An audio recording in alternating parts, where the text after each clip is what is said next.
జరగవు నాకు తెలిసి.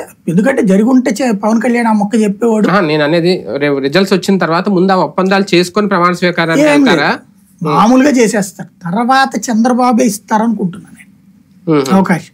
అంటే తెలుగుదేశం వాళ్లే అనధికారికంగా చెప్పేది ఏంటంటే ఓ ఏడాది 2 ఏళ్ళు అయిన తర్వాత ఆయన జాతీయ రాజకీయాలకు వెళ్ళిపోతారు, ఎన్డీఏ కన్వీనర్ అయిపోతారు, లేదా రాష్ట్రపతి అయిపోతారు, అయిపోయి ఇక్కడ మారుస్తారు అన్నట్టు. మరో సీన్ ఏమన్నా క్రియేట్ అవుతుందా నిజంగా సంకీర్ణ వస్తే? క్యాంప్ రాజకీయాలు గాని, ఎమ్మెల్యేల కొనుగోలు గాని, చీలకులు అమ్ముడు పోవడాలు, ఈ రాజకీయం వైసీపీ గాని కూటమిలోని మిగిలిన పార్టీలు గాని చేసే అవకాశం ఉంటుంది. వైసీపీకి 77 వచ్చిందంటే జరుగుతుంది. 77 11 మంది కదా, తెలుగుదేశం వాళ్ళ 25 మందిని తీసుకుంటే సరిపోద్ది కదా. వైసీపీ 77 వస్తాయి. అదే సందర్భంలో వైసీపీ వాళ్ళని అట్లాగే ప్రయత్నం చంద్రబాబు కూడా చేస్తారు, చేయాలి. ఆయనకి గనక 90 100 కూటమికి గనక 90 వచ్చినాయి అనుకోండి, మొత్తం కూటమికి 90 100. ఇప్పుడు వీళ్ళు చెప్పింది 90 to 120 కదా, ఆ లెక్కన వచ్చిందంటే 98 to 120.